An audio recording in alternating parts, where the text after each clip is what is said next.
Oh, let's do this.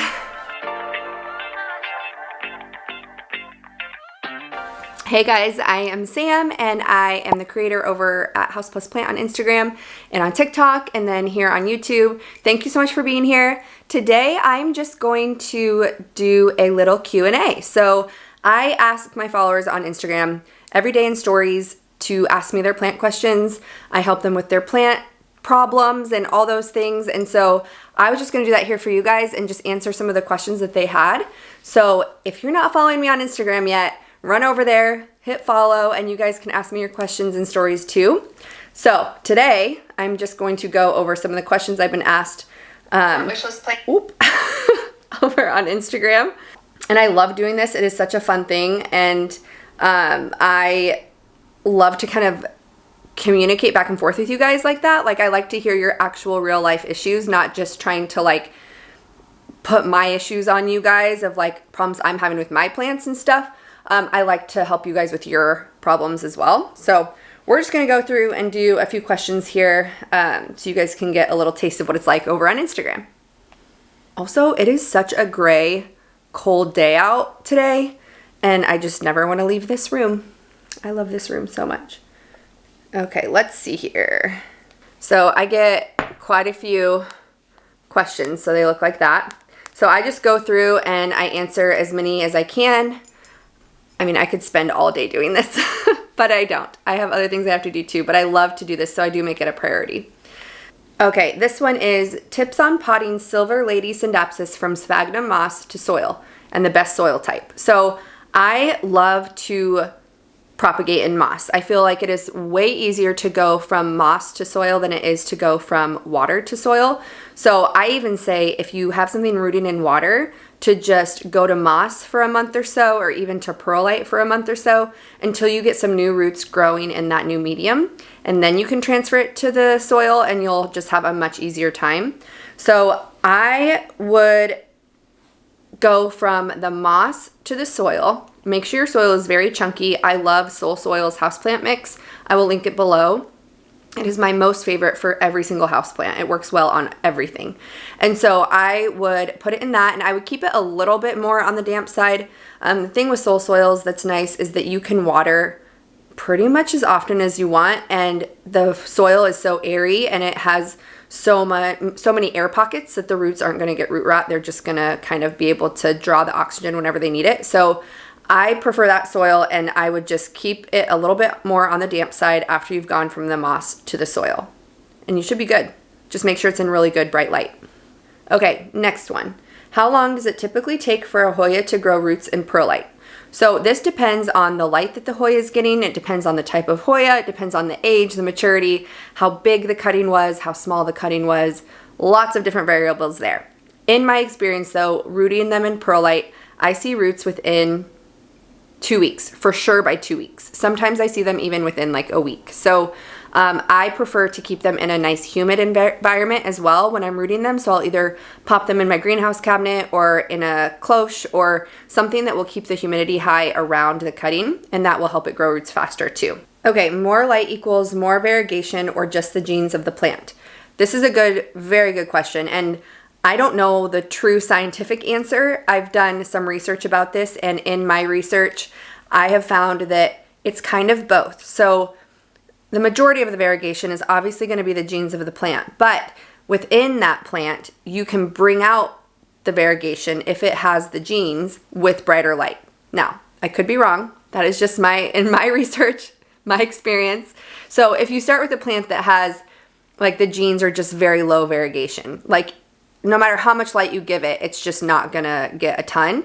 If you have a plant that has it in their genes and you have it in a low light environment, it won't have very much variegation, but if you put it in brighter light, then it'll kind of come out. So I hope that makes sense. That is how I understand it. Again, could totally be wrong. Feel free to let me know in the comments. If anything I say here is totally off, I am totally up for learning too. So don't feel bad about correcting me. I will take it as constructive criticism. This one says, all my ficus are so different for watering. Should Audrey be completely dry or less dry? So in my experience, I only have one ficus that is different watering wise. Of course, it's going to depend on the type of soil that they're in. Some soil can become hydrophobic, and so it just dries out really quickly and is hard, rock hard on top. So when you do water it, it's just kind of the water's hitting it and then going down the sides of the pot. So the root ball isn't actually getting saturated. So if you have soil like that, you need to soak it for like 20 minutes in like a bucket of water just to get it rehydrated, and then don't let it dry out as much next time. In general, my Ficus triangularis variegated is very thirsty. Like I have to water that thing, basically keep it damp. Like I should probably have it on a wick system or something, so it's just consistently damp. That's what it prefers. All my other Ficus, my Burgundy, my Audrey, Altissima, Taniki, I have some others. I just can't think of them right now. All of those can go almost completely dry before I water again. And all of those are in the same soil. So my Audrey is the one that is in a little bit chunkier soil, but it's doing well. So I water it when it's almost completely dry and it's good. All right, next one. How do you do the granules? Just a layer on top or mix them throughout? So they are asking about systemic granules, and I use those to control fungus gnats, thrips, mealybugs, scale, whiteflies. They take care of all the gross bugs. The only thing they don't cover is spider mites. So I use those, and when I apply them, I will link them down below if you guys are interested in that. They work so well, by the way. Like I had the biggest fungus gnat problem. They were going in my coffee. I was swatting them away from my face sitting in this room. And that was about 2 years ago. I finally was so fed up with it. I was like, I have to find something. And so I was researching, and I tried the mosquito bits. And I do recommend those if you want a more natural option, because those are a bacteria and the systemic granules are a pesticide. So if you are not into pesticide use, you will not want to use these. But for me, it works, and I have fallen in love with them, so I use them. But I was getting gnats everywhere, and I was so sick of it. So I tried the mosquito bits.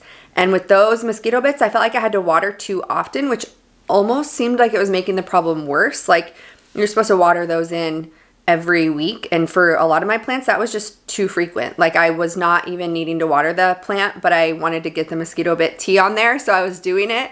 So with the systemic granules, the thing I love is that you mix them in. So if you don't already have them into the soil of your plant, you have a plant that you just want to add them to, you mix the granules into the top inch of soil, and then you water it, and then you're good to go for 6 to 8 weeks. You do not need to reapply them for 6 to 8 weeks, and you just treat your plants like normal. So you'll water as normal when they need it and all that stuff. So I love that they are a little bit more proactive about controlling pests. Like they make your plant poisonous to anything that might try to come and feed on it, lay eggs, all those things. It kills them before they can even get situated. So I love them, and I think they're great, but they are not for everyone. And like I said, if you are not in the States, I don't even think you can get them.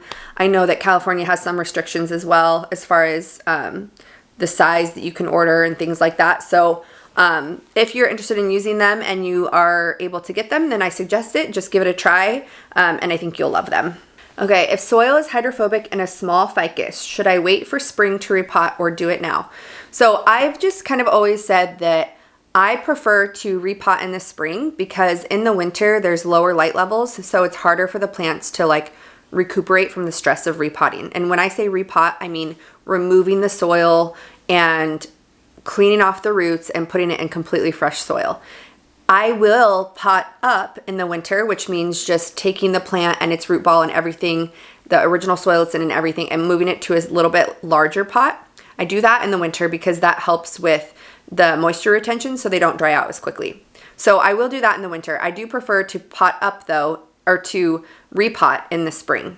And ficus especially are pretty touchy, so this is something that I would for sure wait till the spring to do. If you have hydrophobic soil, all you need to know is that you need to water a little bit more frequently. And when you do water, you need to make sure you're soaking it good enough, and maybe bottom water and top water at the same time so that that soil has time to soak up the water. Most times when you have a problem with hydrophobic soil, it is because there's a high peat content in the soil mix. And so peat, when it dries out, it becomes like cement, and it just almost gets like a coating that repels water. And so you basically just have to like soak it so that it will break through that barrier and the peat will soak up the water then. So I would not personally recommend that this person repots right now. I would wait until the spring and then do it. I think that the plant will be okay through the winter if you just change your watering habits a little bit. Would you recommend using a moss pole right away when potting a Monstera cutting? So this one, I mean, you could just add the moss pole in there and just like not even keep it damp, because until there's a node above the soil line, it's not even worth having a moss pole that is damp, because the plant can't grow into the moss pole unless there's a node that is exposed. So with a cutting, it kind of depends on the cutting and whether you took a cutting that had some nodes above it.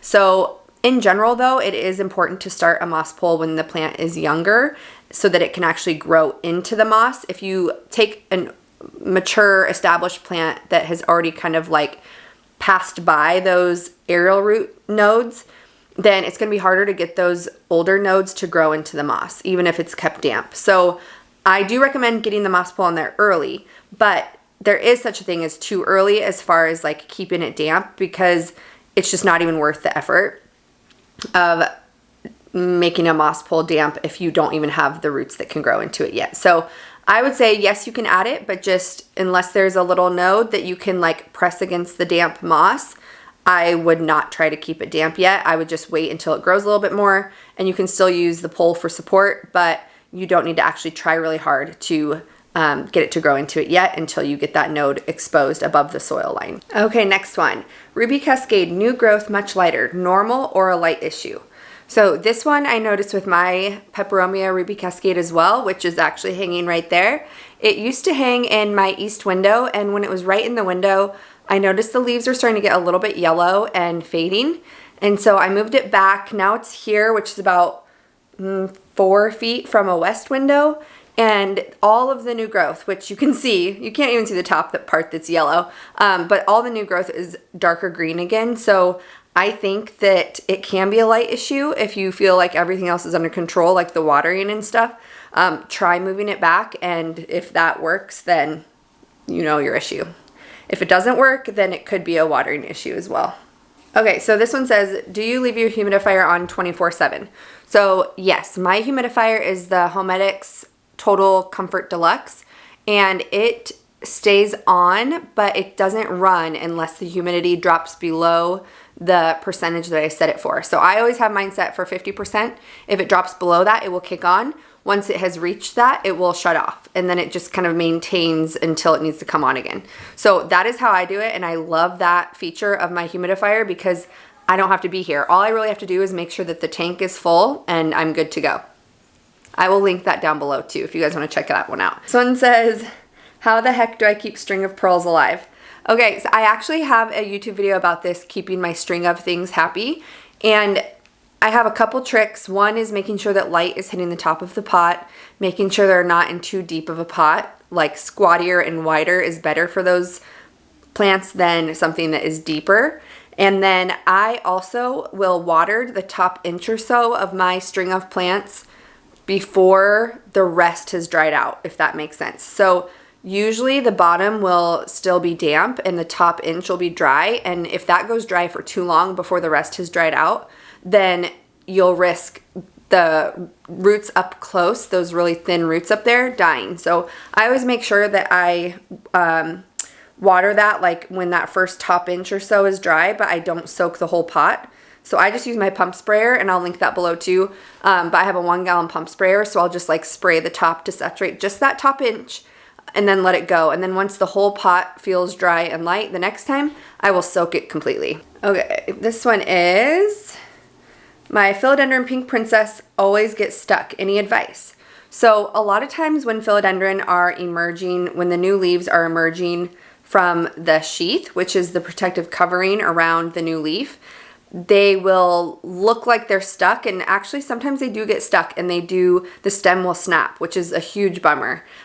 So what I do, that just kind of means the humidity is pretty low, or it's just not as high as it wants, or the plant isn't getting as much moisture as it wants in the soil either during the time that it's trying to push a new leaf. So make sure it's watered, maybe like slightly more frequently than you do normally if your leaves are getting stuck. And then make sure you have a humidifier too. So increase the humidity around the plant. And then I also, if I know that a leaf is emerging, I will start spraying it with water, like spritzing it or misting it with water every twice a day until the leaf actually comes undone. And that helps a lot too. When do you do plant things? Because I see that you have 4 kids, so your life is busy. So our life is busy. So we have 4 kids. They're ages 10, 8, 5, and 3. And the 2 older ones are in school. The 2 little ones are here home with me all day. So I just do stuff while they're playing and hanging out, and I do some stuff in the evening sometimes, but I do try to make that more just time for my husband and I to just relax and stuff. So most of my stuff is done here and there throughout the day. Like I feel like I'm just always going, but since I do stay home, it is easier for me to do that. So anytime I have a little pocket of time, I can water a few plants, or I can repot that one that needs it or something. So I do find time, but I don't really do anything else. It's do home stuff, deal with the kids, I cook meals and stuff like that, and then we do have sports and stuff like that that we do in the evenings too some days. But other than that, my hobby is plants, so I find time to do them. Okay, that's all I'm going to do for today. Thank you guys for watching. If you liked this, let me know in the comments. I love to answer your questions.